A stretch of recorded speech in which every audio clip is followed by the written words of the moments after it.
मुझे याद सब है जरा जरा।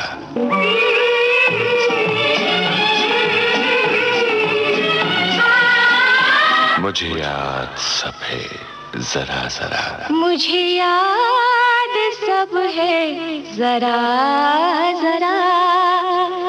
वो लम्हा लम्हा साथ है। मुझे याद सब है जरा जरा। नमस्कार, मुझे याद सब है जरा जरा। दोस्तों, आज के इस प्रोग्राम में हमारी मेहमान हैं वो शख्सियत जो रंगमंच, टेलीविजन और फिल्मों के क्षितिज पर रोहिणी नक्षत्र की तरह ही दमक रही हैं, चमक रही हैं। रोहिणी हट्टंगडी। और रोहिणी जी, हमारे इस प्रोग्राम में बहुत बहुत स्वागत है आपका। नमस्कार। धन्यवाद। नमस्कार। अच्छा, ये खुफिया सूत्रों से मुझे पता चला कि आप जो हैं रेडियो के लिए पुरानी नहीं और विविध भारती के लिए पुरानी नहीं है। सुना है कि रेडियो में आप नौकरी कर चुके हैं। हाँ जी, मेरे ग्रेजुएशन के बाद पूना में मैंने 3 महीने तक पूना बी पे विविध भारती पे अनाउंसर के तरीके से काम किया था। तो क्या अनाउंसमेंट हुआ करते थे? हमारा जो ओपनिंग होता था वो कुछ इस तरह होता था कि 309 मीटर्स किंवा 970 किलोहर्ट्ज वर हे आकाशवाणीचं पुणे ब केंद्र आहे। क्या बात है। और इस वक्त हमारे श्रोता ये आवाज पूरे हिंदुस्तान में सुन रहे हैं विविध भारती के ही माध्यम से, और पूना के श्रोता तो सुन ही रहे हैं। तो रेडियो के स्टूडियो में दोबारा आकर के आपको तो पुरानी यादें ताजा हो गई होंगी आपकी? हाँ, ताजा हो गई। अभी आते आते मैं सोच रही थी कि जहाँ भी मैं रेडियो पे जाती हूँ, बम्बई रेडियो पे भी गई हूँ, यहाँ आई हूँ, पूना में काम करती थी, तो क्या राज है रेडियो स्टेशन का कि अंदर घुसते ही यादें ऐसी ताजा हो जाती हैं, वो उसके खुशबू की वजह से। क्या बात है। अच्छा, हमारे प्रोग्राम का नाम भी है मुझे याद सब है जरा जरा। तो चलिए उन्हीं दिनों से शुरुआत करते हैं, पूना के उन दिनों से। बचपन से ही पूना में मैं काफी व्यस्त रहा करती थी। पढ़ाई तो थी ही, पैदाइश परवरिश मेरी पूना की ही है और ग्रेजुएशन में पूना में ही किया। तो स्कूल में थी जब मैं, तब काफी कुछ किया करती थी। पढ़ाई के साथ साथ मैं खेल में हुआ करती थी। मैं थ्रोबॉल, वॉलीबॉल और बास्केटबॉल तीनों खेल चुकी हूँ। यूनिवर्सिटी के लिए भी खेल चुकी हूँ। पूना यूनिवर्सिटी के लिए वॉलीबॉल खेल चुकी हूँ। एनसीसी में थी और मैं डांस भी सीखी हूँ, भरतनाट्यम और कथकली। मेरे गुरु प्रोफेसर सुरेंद्र वडगांवकर हैं, जिनका पूना में क्लास था, तो बचपन से उनके पास मैं सीखी हूँ। असल में मुझे ये सारा जो मिला मेरे पिताजी की वजह से।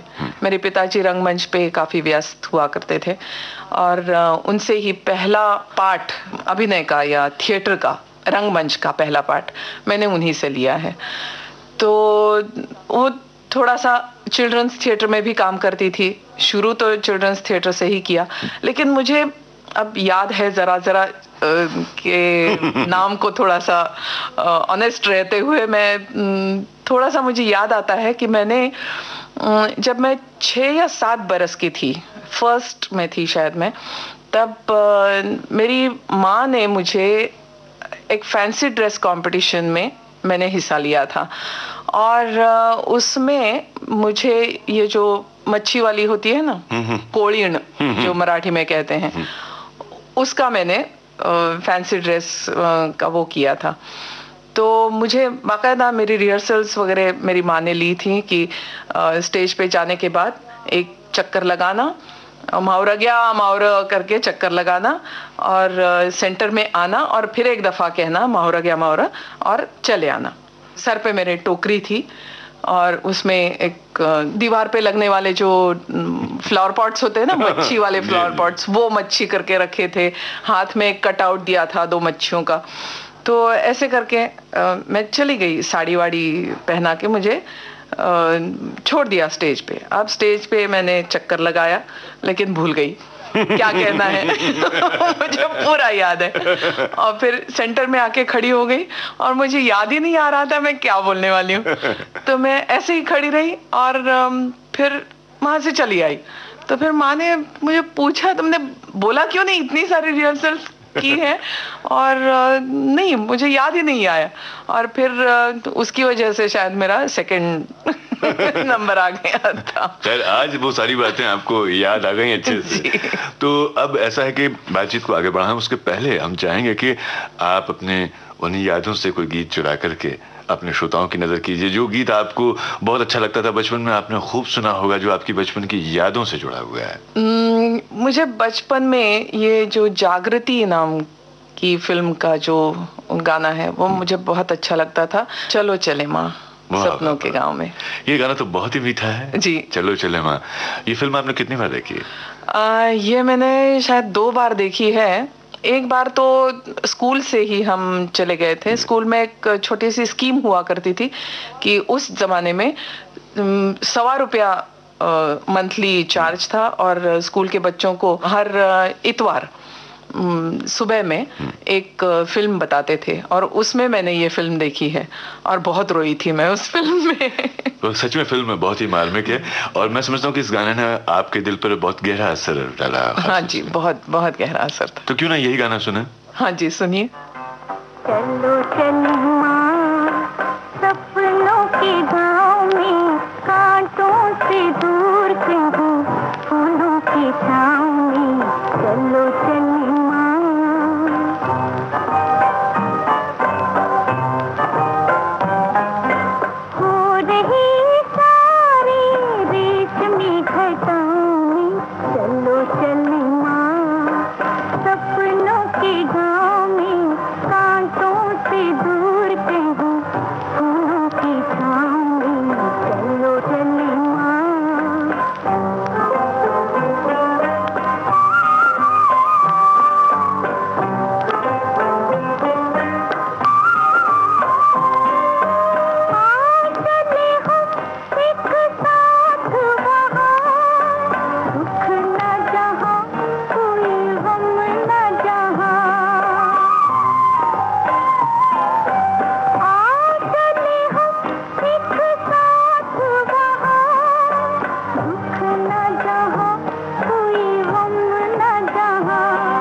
गर्मियों की छुट्टियों में क्या किया करते थे आप लोग? मेरे बचपन में पूना की जो हवा थी वो बहुत ही प्लेजेंट हुआ करती थी। एक तो पूना शहर ही ऐसा है जो कहा जा सकता है कि रिटायरमेंट के बाद पूना जाके सेटल होने वालों का शहर पहले कहा जाता था। आजकल वो सॉरी टू से लेकिन रहा नहीं है। लेकिन तब के ज़माने में काफ़ी हरियाली हुआ करती थी, काफ़ी पेड़ हुआ करते थे। पर्वती नाम का वहाँ पे एक हिल के ऊपर मंदिर है, तो वहाँ पे हम जाया करते थे। और अड़ोस पड़ोस में एक अरण्येश्वर है या पद्मावती है, वहाँ पे हम जाया करते थे। अब अरण्येश्वर और पद्मावती गांव के बीच में आ गया है, वो अलग बात है। तो और कातरस घाट जिसे कहते हैं, छोटा सा ही है, बहुत बड़ा नहीं है, बहुत छोटा सा है। तो वहाँ पे साइकिलिंग करके वहाँ पे जाया करते थे हम। फिर अरण्येश्वर पिकनिक के लिए जाया करते थे। पर्वती पे हम पैदल चढ़ा करते थे ऊपर, और वहाँ जाके दोपहर में बिता के शाम को नीचे आते थे। ऐसे काफी हमने पिकनिक्स वगैरह किया करते थे, मुझे याद है। और कभी कभी मेरी माँ के मैके चले आते थे। अच्छा, ननिहाल अपने ननिहाल पे चले आते थे, जो बड़ौदा में था। बड़ौदा में हमारा घर बहुत बड़ा था, वहां पे एक हमारा कुत्ता भी था, पीटर नाम का, जो मुझे बहुत पसंद था। एकदम काला काला था लेकिन बहुत पसंद था वो। और वहां पे मुझे अट्रैक्ट सबसे ज्यादा क्या करता था, बड़ौदा के हमारे हाउस में वहां पे हर कमरे में एक झूला हुआ करता था, और वो मुझे बहुत अच्छा लगता था। और तब की और एक बात बचपन की याद है कि हमारे घर के सामने एक बहुत बड़ा पीपल का पेड़ था, और वहां बहुत से बंदर हुआ करते थे, और वो भी मुझे बहुत अट्रैक्ट करते थे। मुझे बहुत अच्छा लगता था बड़ौदा के घर जाना। और एक बार मैं ऐसे ही कुछ माँ बना रही थी अंदर, और मेरी मामा मामी वगैरह सब थे, और मैं हाथ में पूरी या कुछ ऐसे लेके मैं दरवाजे पे बैठ के, बाहर एक छोटा सा चबूतरा था, तो वहां पे बैठ के मैं वो ऐसे ही खा रही थी। कुछ 8-10 साल की होंगी, ज्यादा बड़ी नहीं थी। और मैं ध्यान ही नहीं था, और अचानक एक बंदर आ गया और मेरे हाथ से वो पूरी छीन कर जो चला गया है, और मैं रोती रही, नहीं मुझे वही पूरी चाहिए। और वहां पे स्क्विरल्स भी काफी हुआ करती थी, तो हमारे मामा तब तक तो वो मैरिड वगैरह नहीं थे, तो वो भी पढ़ रहे थे, अभी अभी नौकरी में गए थे। तो वहां पे एक हमारा होता था कि एक छोटा सा पिंजरा हुआ करता था, वो ऐसे दूर रख देते थे, दरवाजा खुला रख देते थे, और अंदर कुछ मूंगफली रख देते थे। तो ये स्क्विरल्स हैं, वो जैसे ही वो अंदर जाती थी, हम यहाँ से और दरवाजे से रस्सी हमारे हाथ में, और हम दूर बैठा करते थे। जैसे ही गिलहरी अंदर जाती थी, हम दरवाजा बंद कर देते थे। और दूसरा एक बहुत बड़ा पिंजरा था, काफी बड़ा मकान था वो, बहुत बड़ा पिंजरा था, उसके अंदर वो गिलहरी छोड़ देते थे। और 10-12 गिलहरियां हो गई, फिर वो बड़े वाले पिंजरे का दरवाजा खुला छोड़ देते थे, और गिलहरियां सब चली जाती थी, फिर आजाद कर देते थे, और फिर पकड़ते थे। ये एक बहुत बंदर का जिक्र किया। बच्चों की भी सेना को वानर सेना कहा जाता है ना, बड़ा उधम होता है, शरारतें होती हैं जी। तो शैतानियों की हवा लग गई थी आपको, मतलब बहुत शैतानियां करती थी? हाँ, करती तो थी। बहुत बचपन में मुझे याद है, हमारा पूना का घर भी काफी बड़ा था, तो एक कमरे से दूसरे कमरे में जाओ तो मुझे रात को डर लगता था, क्योंकि पुराने जमाने में वो नीचे स्विचेस नहीं हुआ करते थे, स्विचेस ऊपर हुआ करते थे, और मेरा हाथ वहां तक जाता नहीं था, तो किसी भी कमरे में जाओ तो अंधेरे में जाना पड़ता था, और मुझे बहुत डर लगता था। हमारा घर तो बड़ा था, लेकिन हमारे सामने जो बच्चे रहा करते थे, मेरे भैया के काफी दोस्त हुआ करते थे, तो वो और हम मराठी में उसको आइस पाइस बोलते हैं, जो डब्बा रख देते थे और छुप जाना, एक किसी ने बाकी सारों को ढूंढ के वो जब, और डब्बा प्रोटेक्ट करना होता था वो, और अगर किसी ने आके वो डब्बा उछाल दिया तो फिर वही दोबारा उसको शुरू करना पड़ता था। ये हमने बहुत सारा किया है। बचपन के दोस्तों के नाम, सहेलियों के नाम याद है आपको, जो ये प्रोग्राम हो सकता है कोई सुन रहा हो? हाँ, स्कूल में काफी हमारा 5-6 लड़कियों का हमारा ग्रुप हुआ करता था, और हम बचपन से, यानी मुझे याद है तो 3rd स्टैंडर्ड से 10th स्टैंडर्ड तक हम एक ही क्लास में पढ़े। और क्योंकि हमारी क्लास जो थी वो थोड़ी सी स्पेशल इसलिए थी कि हमको एक ड्राइंग या इंस्ट्रूमेंटल म्यूजिक या वोकल म्यूजिक, इसमें से एक कोई सब्जेक्ट हमारे क्लास को चुनना था, और वही क्लास आगे बढ़ती गई। तो उसकी वजह से हम 6 हमारा ग्रुप जो था वो 6 10वीं तक हम साथ में थे, और उसके बाद भी मैट्रिक तक साथ में थे। उसके बाद भी हम में से एक लड़की, पुष्पा पुरोहित उसका नाम था, वो अभी औरंगाबाद में डॉक्टर है, काफी बड़ा उसका क्लिनिक भी है, तो वो दूसरे कॉलेज में गई, लेकिन हम बाकी सारी लड़कियां एक ही कॉलेज में थी, तो कॉलेज तक हम साथ में थे। मुझे याद सब है जरा जरा। और आज के इस प्रोग्राम में हमारी मेहमान हैं रंगमंच, टेलीविजन और फिल्मों से जुड़ी सुप्रसिद्ध अभिनेत्री रोहिणी हट्टंगडी। अच्छा रोहिणी जी, आपको अपने उस स्कूल का नाम याद है? MES girls high school Poona का, सिटी वाला। अच्छा। तो अभी उसका नाम, हम जब थे तब MES गर्ल्स हाई स्कूल था, मैं मुलींचे हाई स्कूल ऐसा मराठी में था, लेकिन अभी उसका नामकरण रेणुका स्वरूप गर्ल्स हाई स्कूल हुआ है। तो घर से कितना दूर था स्कूल आपका? घर से बहुत ही पास था, इतना पास कि पहली बेल होती थी तो वो मैं सुन के मैं तैयार होना शुरू कर देती थी, और दूसरी बेल पे मैं स्कूल में हुआ करती थी, इतना नजदीक था। तो उसकी वजह से काफी आसान पड़ता था कि जल्दी जल्दी नहीं जाना पड़ता था, अरे स्कूल की बेल हो गई है भागो।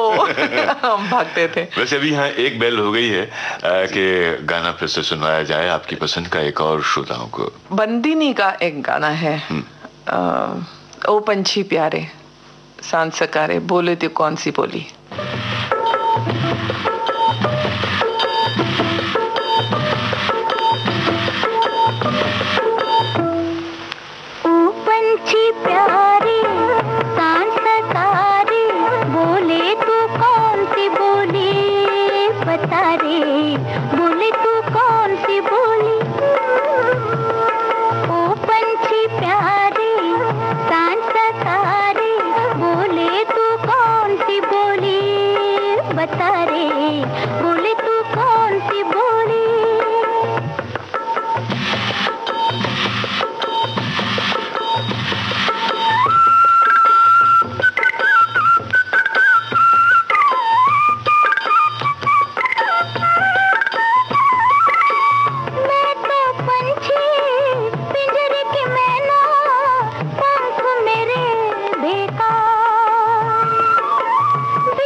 बंदनी भी आपने देखी होगी बचपन में? हाँ, बचपन में देखी है, और खास करके मेरे भैया ने मुझे कहा था कि रोहिणी ये फिल्म अच्छी है और तुम देख लो, और वही मुझे लेके चले गए थे। आप उनको तंग किया करते थे कि वो आपको तंग किया करते थे? बहुत ज्यादा हमारी कभी लड़ाइयाँ हुई है ऐसा मुझे याद नहीं है, लेकिन ये जो एक फेवरेट तकिए की लड़ाई होती थी वो तो होती थी।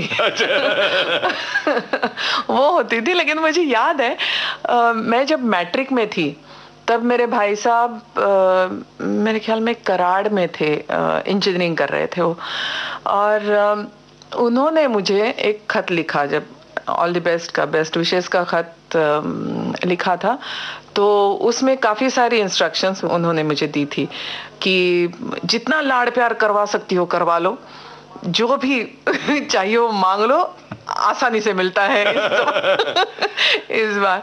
और उनको और एक बहुत खासियत थी कि वो ऐसे ऐसे लेटर्स लिखा करते थे। एक बार उन्होंने ऐसे उल्टा लेटर लिखा, यानी उल्टा यानी बाद में नीचे एक नोट थी कि अगर तुम ये पढ़ ना सको तो आईने के सामने रख के उसको आईने में पढ़ो, ऐसा उल्टा लेटर उन्हें, जैसे एम्बुलेंस लिखा होता है ना, उल्टा लिखा होता है, वैसा उल्टा लेटर एकदम एक बार लिखा हुआ था। एक बार बिना कुछ कॉमा, बिना फुल स्टॉप, ऐसा एक लेटर लिखा था, और पढ़ने की कोशिश करो कहा था। और जब मैं नेशनल स्कूल ऑफ ड्रामा में गई तो हमारे घर में बहुत बचपन से कुत्ता पालने का बहुत शौक था। हम सब लोगों को कुत्ते, जानवरों का बहुत शौक है, तो एक ना एक कुत्ता होता जरूर था। तो जब मैं नेशनल स्कूल ऑफ ड्रामा में गई 71 में, तो मैंने लिखा था कि ऐसे ऐसे मैं एक प्ले में काम कर रही हूँ, जो स्कूल का प्ले है, हमारे पूरा स्कूल जिसमें इन्वॉल्व है, तो ऑल द बेस्ट का लेटर आया। तो लेटर के साथ साथ एक कागज जुड़ा हुआ था, तो कागज पे माँ ने अपने हैंड राइटिंग में आशीर्वाद, माँ, मेरे बाबा ने आशीर्वाद करके लिखा था बाबा। अब इन्होंने ऐसे ऐसे एकदम से जैसे हाथ थरथरा रहा हो, ऐसे ऐसे ऐसे करके आशीर्वाद लिखा था, और दादा, दादा यानी बड़े भैया, और नीचे ब्रैकेट में लिखा हुआ था, देख मैं कैसे इमोशन से गदगद हो गया हूँ।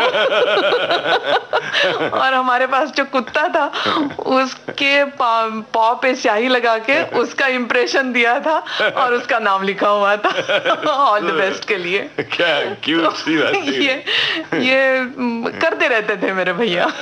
इस किस्म की शैतानियां जब आपको कार्य वक्त में याद आती हैं, बचपन की जब वो यादें उनमें हम लौटते हैं, तो एक अजीब सी फीलिंग हमारे मन में आ जाती है, हम बहुत भावुक कर जाती है।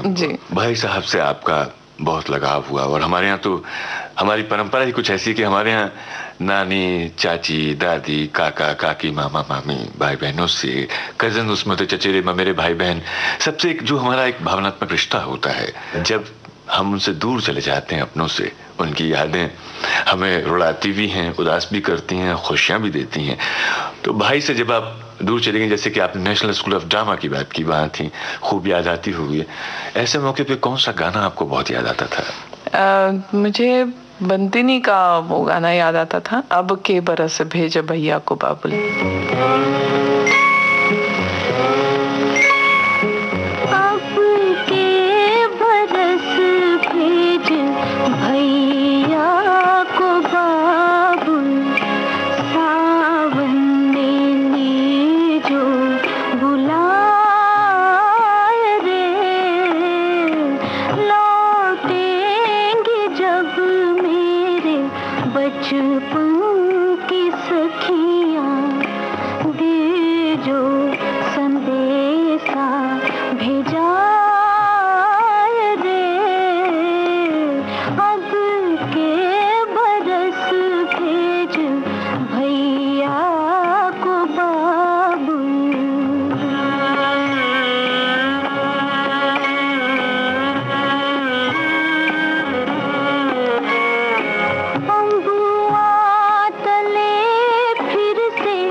छोटा सा मुझे धमकी ऐसी मिली थी घर से, यानी माँ बाप से कि अगर मैंने कहीं एकेडमिक्स में यानी पढ़ाई में कहीं भी मेरी गलती हो गई, गलती इन द सेंस कहीं भी मैं फेल हो गई, किसी भी विषय में फेल हो गई, तो मेरा ये सब बाकी सारा बंद हो जाएगा। तो पढ़ाई भी साथ साथ हो रही थी, जैसे ही इम्तिहान आते थे 1-1.5 महीना पहले से जो लगी रहती थी।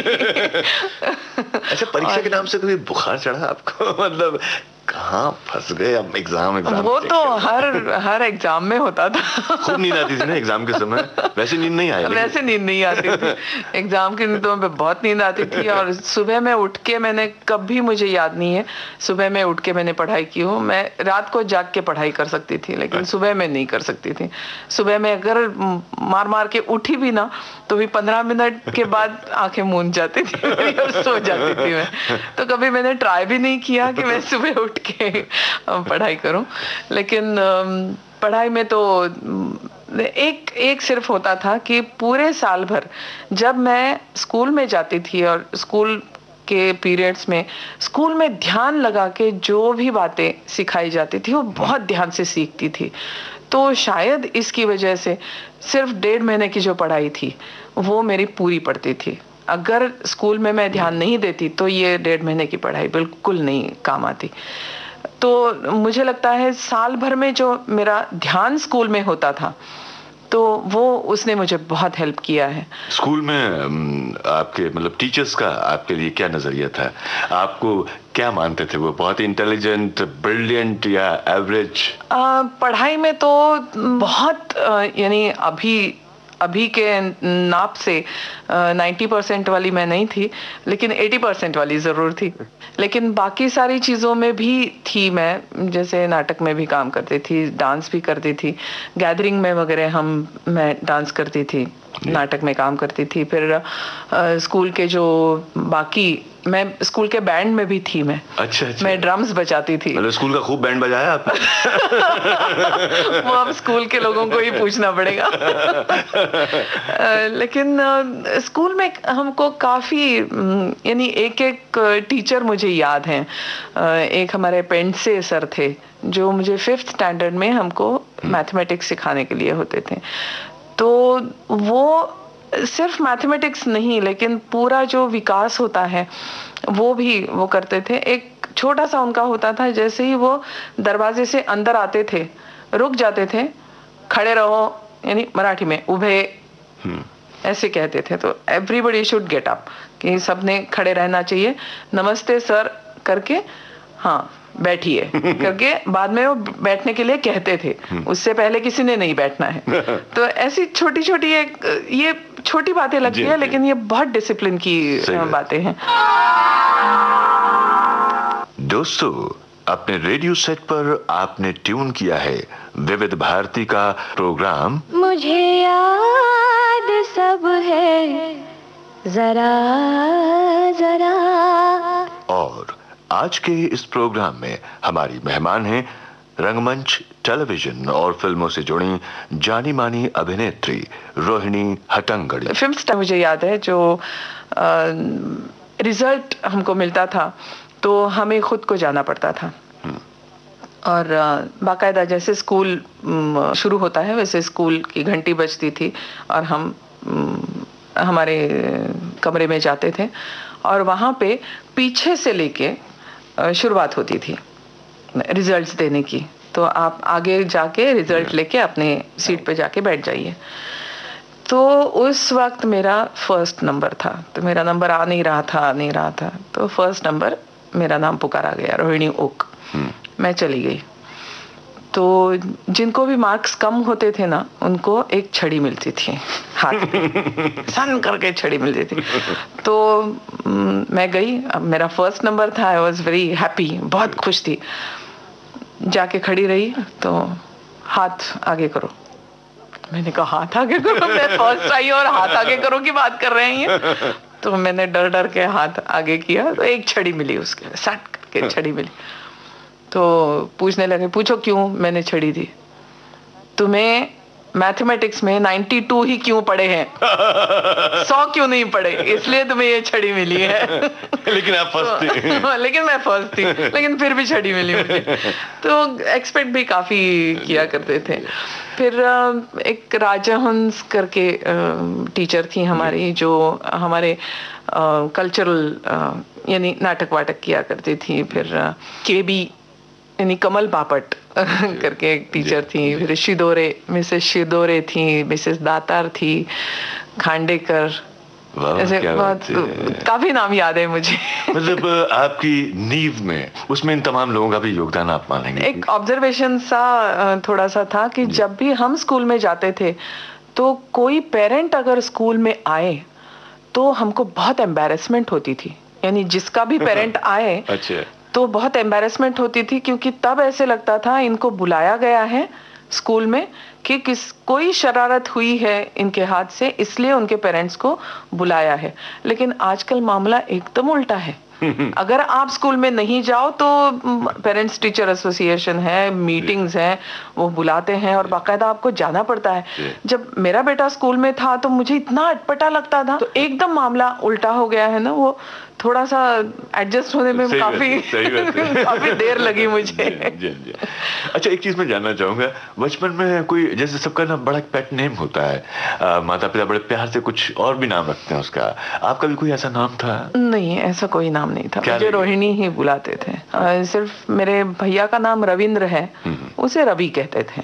अच्छा। बस उतना ही। अच्छा, रोहिणी का कुछ नहीं हो सकता था। आप उन्हें बचपन में क्या कह के बुलाती थी? दादा। और अभी भी दादा कहते? अभी भी दादा कहती हैं। अच्छा, ये बताइए मुझे कि बचपन में कभी आपको जैसे मार पड़ी घर में, कभी स्कूल में मुर्गा बनाया गया? घर में मार तो मेरी माँ खुद सिखाती थी, मुझे पढ़ाती थी। कोई आजकल जैसे ट्यूशंस का दौर चला है, उस वक्त जैसे मैंने कहा उल्टा मामला था कि कहीं कोई ट्यूशंस लेने जाए तो ये पढ़ाई में बहुत कच्चा है, इसलिए ये ट्यूशंस लेने के लिए जाता है। अच्छा बच्चा नहीं है, अच्छा बच्चा नहीं, कच्चा बच्चा है, इसलिए ये ट्यूशंस के लिए जाता है, ऐसा हम मानते थे। और गाइड भी वही यूज करते थे जो पढ़ाई में कच्चे हैं, ऐसा हमारे वक्त का था। आजकल एकदम उल्टा हो गया है, वो अलग बात है। तो मेरी माँ मुझे पढ़ाती थी, यानी कम से कम 8वीं तक तो मुझे पढ़ाया है उन्होंने, 8th स्टैंडर्ड। उसके बाद फिर जैसे, क्योंकि वो खुद मैट्रिक तक ही पढ़ी थी, लेकिन वो मार मैंने बहुत खाई है। पढ़ाई करते हुए माँ के हाथ के मार बहुत खाई है। मैथमेटिक्स में या कहीं कोई हिंदी वो पढ़ाती थी, हिंदी खुद उन्होंने राष्ट्रभाषा कोविद किया था, तो वो हिंदी भी पढ़ाती थी। वैसे भी कहते उस जमाने के जो मैट्रिक हुआ करते थे वो तो आजकल के एमए के बराबर। हाँ बिल्कुल। तो हिंदी जो राष्ट्रभाषा थी उसका कोविद किया था, तो वो पढ़ाती थी। वो तो मार मैंने बहुत खाई है। मेरे फादर के हाथ की मार तो मैंने नहीं खाई है, वो कभी मारते वारते नहीं थे। लाडली थी? थोड़ी सी थी ही। लेकिन बहुत वो गुस्से वाले भी बहुत थे, उतने ही गुस्से वाले थे वो, लेकिन बहुत कम गुस्सा होते थे। तो अपनी जरूरतों के लिए मम्मी से कहती थी, माँ से कहती थी कि पापा से कहती थी किताबें चाहिए, पेन चाहिए, चॉकलेट चाहिए, कपड़े चाहिए और इस तरह की चीजों के लिए? क्योंकि मेरी माँ को खुद को कपड़े वगैरह सीने का, खुद सीती थी वो, सीने का शौक था। जब मैं बड़ी हो गई तो फिर दर्जी के पास जाते थे हम, लेकिन उसको शौक था। मुझे याद है मैं जब कॉलेज में गई तो मेरे फादर ने कहा था कि चलो अब कॉलेज में गई है लड़की, अब साड़ियाँ पहनना शुरू करो। तो मैंने माँ से कहा, माँ ये तो बहुत जाती है, मैं नहीं साड़ी पहनूंगी इतनी जल्दी। माँ के रूप में वकील को पकड़ लिया। अच्छा। तो माँ ने फिर एक शक्ल लड़ाई, एक कुछ वो किया कि इसके पास तो काफी सारी स्कर्ट्स हैं, और मुझे वॉलीबॉल खेलती थी कॉलेज में तो कलर के भी शर्ट्स मिलते थे, तो और वॉलीबॉल की प्रैक्टिस के लिए जाना ही पड़ता था, तो हम स्कर्ट पहन के जाते थे और वहाँ पे चेंजिंग के लिए शॉर्ट्स पहनने के लिए अच्छा रहता था। तो साड़ी वाड़ी पहन के जाओ, शॉर्ट्स, वो कुछ अजीब सा होता था, तो इसलिए वो एक कारण दे दिया कि नहीं इसको जाना पड़ता है। फिर साइंस लैब में, I was science student, chemistry थी मेरी, तो केमिस्ट्री लैब में साड़ियाँ बहुत छेद छेद होते हैं वो एसिड की वजह से, तो साड़ियाँ बहुत खराब करेगी, ये दूसरा रीजन दिया। फिर भी मेरे फादर ने कहा भी साड़ियाँ पहनाना शुरू करो। मुकदमा खारिज हो गया। अच्छा। तो उन्होंने कहा हाँ ठीक है, फिर मैं अभी स्कर्ट ज्यादा सिलवाऊंगी नहीं, लेकिन जो है वो खत्म कर दें, फिर साड़ियाँ पहनेगी। तो वो 3 साल तक जो थे वही खत्म करती रही, पुराने करती रही। और फिर बाद में फिर मेरे फादर को भी पता चला ये दोनों की मिली भगत है कुछ। फिर कुछ नहीं कहा उन्होंने। तो जब धुन से बोलों की भगत होती है, मिली भगत होती है, या साजों की मिली भगत होती है, तो कभी कभी बहुत ही अच्छा गीत बन जाता है। और आप से अब मैं उसी बात पे आ रहा हूँ कि अगली कौन सी पसंद है आपकी, कौन सा गाना आप हमारे श्रोताओं को सुनवाएंगी अपनी पसंद का? मुझे बहुत मेरे बचपन का, मैं स्कूल में थी जब, तब मैंने ये चिराग कहाँ रोशनी कहाँ नाम की एक फिल्म देखी थी, तो उनका एक चल मेरे घोड़े टिक टिक टिक नाम का एक गाना मुझे याद है। अच्छा। मुझे बहुत पसंद है। चल मेरे घोड़े टिक टिक टिक, चल मेरे घोड़े टिक टिक टिक, रुकने का तू नाम न लेना, चलना तेरा काम। चल मेरे घोड़े टिक टिक टिक, चल मेरे घोड़े टिक टिक टिक, रुकने का तू नाम न लेना, चलना तेरा काम। चल मेरे घोड़े टिक टिक टिक, चल मेरे घोड़े टिक टिक टिक।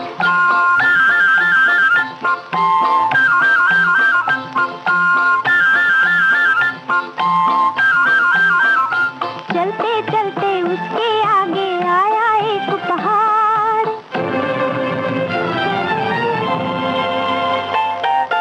चलते चलते उसके आगे आया एक पहाड़। राजा मन ही मन घबराया, कैसे होगा पार। इतने में एक पंछी बोला, अपने पंख उतार। पंख बने हैं ये हिम्मत के, ले और हो जा पार। पंख लगाकर घोड़े को राजा ने एड़ लगाई, देने लगी हवाओं में फिर ये आवाज सुनाई। क्या माँ? चल मेरे घोड़े टिक टिक टिक, चल मेरे घोड़े टिक टिक टिक, रुकने का तू नाम न लेना, चलना तेरा काम। चल मेरे घोड़े टिक टिक टिक, चल मेरे घोड़े टिक टिक टिक।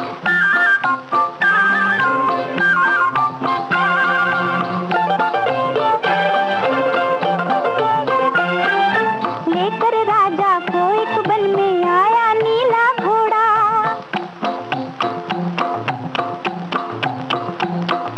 लेकर राजा को एक वन में आया नीला घोड़ा।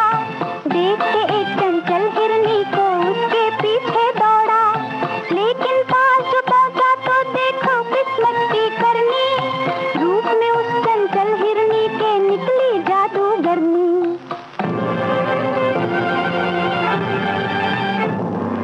पलट के जादूगरनी ने जादू का तीर जो छोड़ा, तूता बनकर रह गया राजा, पत्थर बनकर घोड़ा। फिर क्या हुआ माँ? फिर क्या हुआ? तो अब राजा कैसे कहता? क्या माँ? चल मेरे घोड़े टिक टिक टिक, चल मेरे घोड़े टिक टिक टिक, रुकने का तू नाम न लेना, चलना तेरा काम। चल मेरे घोड़े टिक टिक टिक, चल मेरे घोड़े टिक टिक टिक। मुझे याद सब है जरा जरा। दोस्तों, आज के इस प्रोग्राम में हमारी मेहमान हैं रंगमंच, टेलीविजन और फिल्मों से जुड़ी जानी मानी अभिनेत्री रोहिणी हट्टंगडी। बचपन में हम रॉ वेजिटेबल्स तो बहुत ज्यादा खाया करते थे। अच्छा। जैसे अगर खीरा आया तो 1 किलो खीरे में से हम आधा किलो मैं और भैया खा लेते थे, वो आता ही था इसलिए 1 किलो। फिर हमारे बगीचे में नारियल का पेड़ था, बहुत बड़ा घर था, सामने बगीचा था, तो बगीचे में काफी सारे अमरूद का पेड़ था, नारियल का पेड़ था, ये जो अरबी के पत्ते होते थे, तो ये सारा अमरूद का पेड़ तो मुझे याद है मेरे भैया अमरूद के पेड़ पे चढ़ जाते थे या ऊपर चढ़ते थे, और आप नीचे खड़ी रहती थी? मैं खड़ी रहती थी नीचे, और ऊपर के ऊपर वो अमरूद खाने लगे तो मैं नीचे से चिल्लाती थी, नीचे भी फेंको। और फिर थोड़ी सी बड़ी होने के बाद फिर मैं भी थोड़ा सा चढ़ लिया करती थी। अच्छा। दीवार के ऊपर चढ़ के। पेड़ से गिरी तो नहीं कभी? नहीं, पेड़ से नहीं गिरी। अच्छा, खरीद के जो खाने की बात तो अलग छोड़िए, लेकिन चुरा के खाने के भी कुछ अलग मजे होते हैं। कभी मतलब अमरूद या बेर इस टाइप की कोई चीज? ये हमारे सामने वाले मकान के पीछे एक और एक मकान था, वहां पे कभी कभी हम जाके जो टहनियाँ इस मकान के आंगन में आती थी, वहां से हम आम वाम तोड़ते थे। यानी वो प्रॉपर्टी हमारी हो गई? हाँ, वो हमारी हो गई, जो हमारे हिस्से में है। हाँ, और हमारे स्कूल में 2 इमली के पेड़ थे। हाँ, क्या बात है। और जो इमली जब तैयार हो जाती थी, हवा चलने के बाद जो टप टप टप टप करके इमलियां नीचे गिरती थी, तो हम राह देखते थे कब बेल बजेगी रेसेस की और कब हम भागेंगे। भाग के जो पहले भागेगा वो इतनी सारी इमलियां चुन लेगा। तो बस्ते में इमलियां भर के आंवले भी रखती होंगी? हाँ, आंवले रखती थी, ये कैरी बोलते हैं वो। फिर जैसे हमारे घर में ही नारियल का पेड़ था, तो किसी चीज के लिए माँ ने अगर नारियल तोड़ा तो जितना नारियल यूज किया रसोई में उतना किया, बाकी सब हमारे पेट में जाता था। कभी नारियल हम छोड़ते नहीं थे। अप्रैल मई के सीजन में जो मैंने पर्वती का जिक्र किया ना, हिल पे मंदिर है, तो वहां नीचे कुछ बगीचे होते थे, आमराई बोलते हैं जैसे, आम के बगीचे होते थे। तो मेरे भैया वहां पे कभी ऐसे प्री मानसून रेन्स होते हैं या प्री मानसून जो हवा चलती है, तो उस दौरान मेरे भैया और उनके 1-2 दोस्त हैं, वो वहाँ चले जाते थे। और मुझे याद है वो इतना बड़ा पतीला भर के वो कच्चे आम लाते थे, जो गिरे हुए कच्चे आम, जो काम के तो होते नहीं हैं, आई मीन बाजार में काम के नहीं होते कहीं, वो इतने बड़े लाते थे। और कभी कभी उनके वो शायद माली जो थे वहाँ के, वो भी दोस्त हो गए थे, तो जामुन भी लाते थे वहाँ से। ऐसी चीजें बहुत खाई है। करेला एक ऐसी चीज थी जो माँ को भी अच्छी नहीं लगती थी, तो करेला कभी खाया नहीं। छूट मिल गई। हाँ, उससे तो छूट मिलती थी। लेकिन एक मुझे बचपन की बात याद है, हमारे पास एक स्टैंडर्ड 10 गाड़ी ली थी, खरीदी थी मेरे फादर ने। और फादर का एक बहुत बड़ा शौक था, जो काफ़ी मज़ा आता था उसमें। हम सुबह 5 बजे उठते थे, माँ कॉफ़ी का इतना बड़ा थर्मास लेके, सैंडविचेस लेके हम निकलते थे गाड़ी से, और 1.5 घंटा सफ़र करके हम लोनावला जाते थे। अब लोनावला में जो आर्चेस है ना, वो तो वहाँ उसके ऊपर जाके, वो टाकी के पास जाके हम सनराइज देखते देखते हम कॉफी पीते थे। हम 4 ही, मेरे माँ बाप और भैया और मैं। हम वो एक सुबह गाड़ी चलाने का, और तब तो इतना ट्रैफिक था भी नहीं, तो सुबह सुबह गाड़ी चला के वहां तक जाते थे, वहां कॉफी पीते पीते सूर्योदय देखते थे, और फिर निकल आते थे वहां से। और वहां पे एक गांव में से जाते हुए एक भजिया का स्टॉल था, आलू और कांदे की भजी वगैरह मिलती थी। वहां से भजी वो लेके, पकौड़े लेके हम खाते खाते फिर घर वापस आते थे। 9-9:30 बजे तक हम पूना में होते थे। अच्छा, ये बताइए, आपने सूर्योदय की बात की, मतलब सूर्योदय देखने जाया करते थे। आजकल के बच्चे तो बहुत देर से उठते हैं, आप लोग कितने बजे उठते थे सुबह? ये ऐसे ही जाना होता था तो हम 5 बजे उठ जाते थे, लेकिन हम लेट राइजर थे। मैं लेट राइजर थी। सूर्योदय होने के बाद हम उठते थे। हमारे घर में एक कुत्ता था, हम जब छुट्टियों में देर से सोते रहते थे, तो माँ नीचे से उसको, हम छत पे सोते थे, तो माँ नीचे से कहती थी, टाइगर जा रोहिणी रवि को उठा। तो वो आता था, और जो हमारी मस्ती होती थी, 1 घंटा भर हम मस्ती करते थे ऊपर। वो हमको चाट के जगाने की कोशिश करता था, चद्दर खींच लेता था, और हम चद्दर के साथ हमारा काफी खींचातानी होती थी, और घंटा भर वहां मस्ती करके फिर हम नीचे आते थे। और नाश्ते में क्या पसंद था आपको? नाश्ते में काफी सारी चीजें बनती थी। पोहे है, उपमा है। अंडे तो बहुत कम वैसे खाए हैं, लेकिन डंडे ज्यादा खाए हैं। डंडे ज्यादा खाए। यही पसंद था। तो अब एक गाना फिर से जरा कोई बढ़िया सा आपकी पसंद का है। फिल्म देखी थी तीसरी कसम नाम की, और तीसरी कसम ये 3 बार देखी है। मुझे इतनी बढ़िया लगी थी कि बाद में जब बाशुदा से यहाँ बम्बई आके जब बाशुदा से मुलाकात हो गई तो मैं 7वें आसमान में थी। मैंने कहा तीसरी कसम के डायरेक्टर के साथ मेरी मुलाकात हुई है। तो उनकी फिल्म का ये तीसरी कसम का जो गाना है, असल में तीसरी कसम के सारे गाने मुझे बहुत अच्छे लगते हैं। शैलेंद्र जी ने इसका निर्माण किया था और निर्देशन बासु भट्टाचार्य साहब का था, और मारे गए गुलफाम जो फणीश्वरनाथ रेणु साहब का उपन्यास रहा, आंचलिक उपन्यास, उस पर ये आधारित थी, और शंकर जयकिशन साहब का संगीत। हाँ। और अपनी नायाब भूमिका में राज कपूर, वहीदा रहमान जी। तो उसके सारे तो गाने अच्छे हैं, लेकिन उसमें से एक गाना चिट्ठिया हो तो हर कोई बाँचे, भाग न बाचे कोई, करमवा बैरी हो गए हमारा। चिट्ठिया हो तो हर कोई बाँचे, चिट्ठिया हो तो हर कोई बाँचे, भाग न बाचे कोई, करमवा बैरी हो गए हमारा।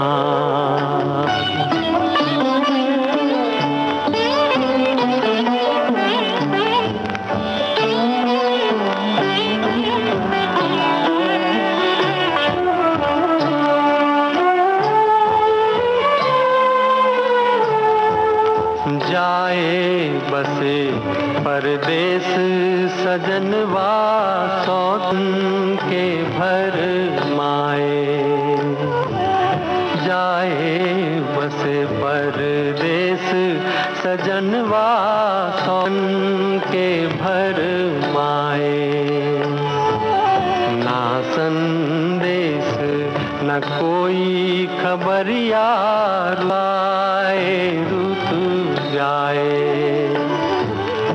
डूब गए हम बीच भंवर में, डूब गए हम बीच भंवर में, करके 16 पार, सजनवा बैरी हो गए हमार।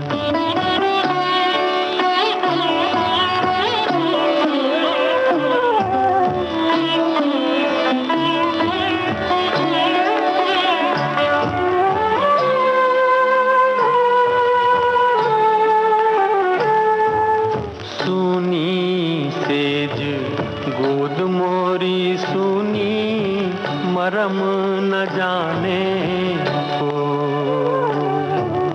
सुनी सेज गोद मोरी सुनी, मरम न जाने को।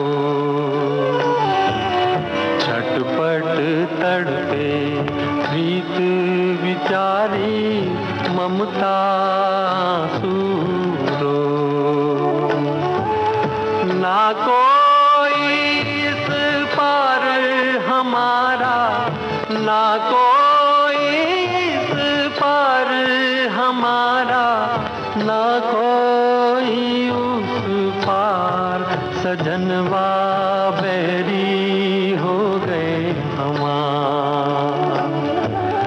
चिट्ठिया हो तो हर कोई बाँचे, भाग ना बाँचे कोई, करमवा बैरी हो गए हमार, सजनवा बैरी हो गए हमार। चिट्ठी की बात आई, चिट्ठी लिखने में कई लोग सुस्ती कर जाते हैं। आप चिट्ठियां लिखती हैं, जवाब देती हैं? आजकल जब से ये फोन और ईमेल जो बना है ना, चिट्ठियां लिखना बहुत कम हुआ है। मुझे याद है अभी मैं एनएसडी के ज़माने में, मैं नेशनल स्कूल ऑफ ड्रामा जब दिल्ली में थी 3 साल के लिए, उस ज़माने में मैं चिट्ठियां लिखा करती थी घर पे। उस ज़माने की मुझे एक याद है छोटी सी। ओह गॉड। मेरा ही वो था कि मैं चिट्ठी लिखती थी घर पे। जो मेरा पहला रोल मुझे मिला बहुत बड़ा, जो आशीर्वाद की बात कही थी मैंने, तो वो जब चिट्ठी लिखी मैंने, तो उसमें मैंने मराठी में लिखी थी और मैं एक रोल कर रही हूँ और रोल का स्पेलिंग मैंने गलत लिखा। अब बताइए, ROLE के बदले मैं ROLL लिखूं तो क्या उसका मतलब होगा। एक तो स्कूल में हमारा जो ग्रुप था, हम 6 लड़कियां थी। उसमें से कमल नाम की एक लड़की थी, रंजन मराठे, शशि गद्रे, ये मैं पुराने नाम उनके बता रही हूँ। कमल भिड़े, रंजन मराठे, शशि गद्रे, पुष्पा पुरोहित जिसका मैंने जिक्र किया। और फिर बाद में कॉलेज में जाने के बाद और एक सहेली हुई, वो अभी तक है मिलना जुलना, रेखा काड़े नाम है उसका। तो ये मंगल और रेखा की मैं बात कर रही थी। वो यहाँ थी, पूना में थी। तो जब भी मेरी चिट्ठी जाती थी तो वो घर जाती थी, मेरे पिताजी से पूछती थी बाबा चिट्ठी आई है कोई, तो चिट्ठी बता देते थे। तो उन्होंने जैसे ही ये पढ़ा तो उन्होंने वापस मुझे चिट्ठी लिखी कि हाँ, तुम जो रोल कर रही हो ना, तो ऐसे हमको ऐसे पिक्चराइज हुआ कि तुम लॉन में रोल कर रही हो, तुमने ROLL लिखा हुआ है। तो ऐसी चिट्ठियों में बड़ा मजा आता था। और अभी भी शायद मंगल के पास वो नोटबुक होगी जिसमें उसने मैंने उनको लिखी हुई चिट्ठियां और उन्होंने मुझे लिखी हुई चिट्ठियां, वो सारी उसने कॉपी करके रखी हैं। क्या बात है। तो वो भी पढ़ने में बहुत मजा आता है कभी कभी। माँ को हेल्प करती थी आप काम में, जो कभी सब्जी काट देना, कभी आटा गूंद देना? आटा वाटा गूंदना तो मुझे याद नहीं है, लेकिन सब्जी वब्जी काट देती थी, कहीं कद्दूकस करना है, ये छोटी छोटी चीजें। यानी कि उस समय आटे दाल का भाव ज्यादा मालूम नहीं था आपको? बहुत ज्यादा नहीं था, लेकिन मुझे ना परोसने का बहुत शौक हुआ करता था। अच्छा। मुझे याद है शादी के बाद मैंने पहली बार, मेरी सास जी भी नहीं थी, ससुर भी जयदेव जी के भाई साहब के पास जालना चले गए थे, और जयदेव जी ने कहा मुझे अभी भूख लगी है, तुम नाश्ता बनाओ। तो मैंने कहा अब नाश्ता क्या बनाऊं? तो उन्होंने कहा उपमा बनाओ। और मैंने पूछ तो लिया, अब बनाना जरूरी था, तो मैंने याद कर करके भगवान का नाम लेके मैंने उपमा बनाया। वो पहली बार मैंने उपमा बनाया था। और थैंक गॉड वो अच्छा हुआ था। यानी उनकी तबीयत ठीक थी? ठीक थी, तबीयत ठीक रही। और तब से थोड़ी सी हिम्मत बढ़ी मेरी। और फिर बाद में वो धीरे धीरे वो, अभी मैं बहुत शौक से खाना बनाती हूँ। तो खाने की बात चल रही, पकवान की बात चल रही, वैसे गीत अपने आप में एक मीठी डिश होते हैं और उनको भी बनाने के लिए बड़ी मेहनत करनी पड़ती है, तड़का लगाना पड़ता है, धुन का छौंक लगानी पड़ती है, बोलों की। हाँ जी। तो अब कोई अच्छी सी डिश हो जाए, मतलब गाने के रूप में कोई? मेरे ख्याल में हम बूट पॉलिश का गाना सुनते हैं।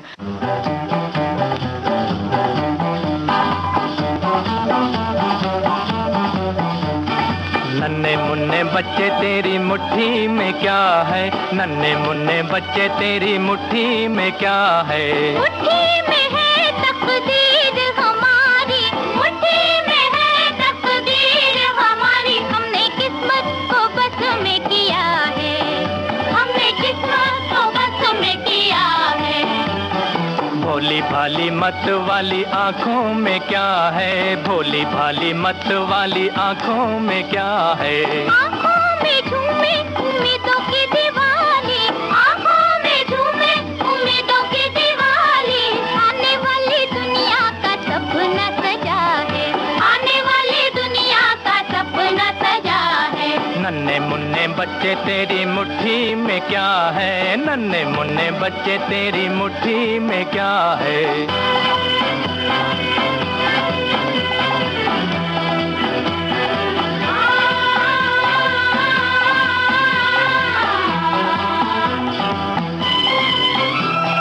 भीख में जो मोती मिले लोगे या ना लोगे, जिंदगी के आंसुओं का बोलो क्या करोगे? भीख में जो मोती मिले लोगे या ना लोगे, जिंदगी के आंसुओं का बोलो क्या करोगे? भीख में जो मोती मिले तो भी हम ना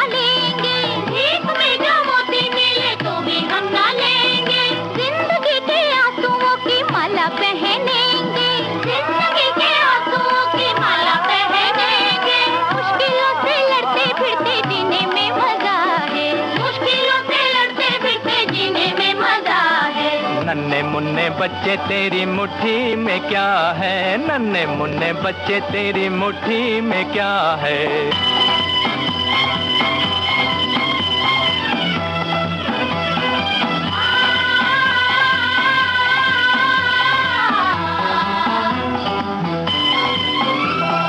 हमसे ना छुपाओ बच्चों हमें तो बताओ, आने वाली दुनिया कैसी होगी समझाओ।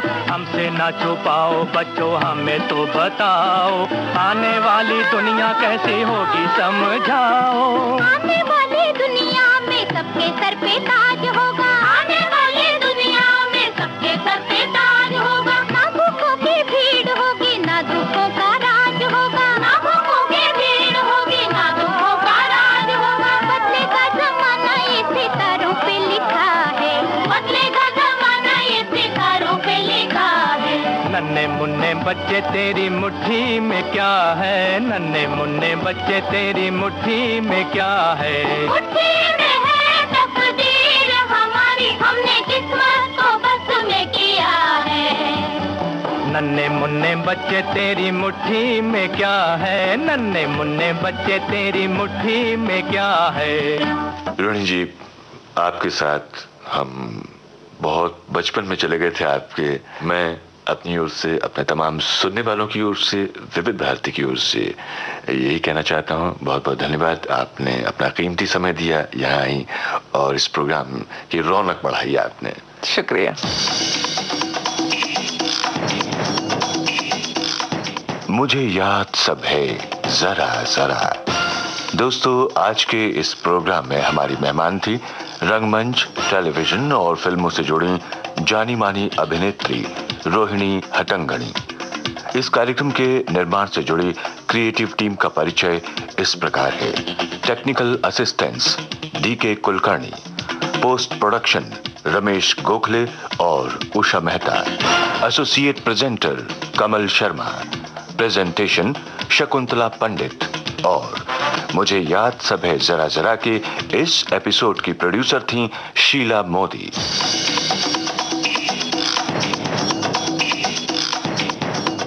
तो आप दीजिए इजाजत।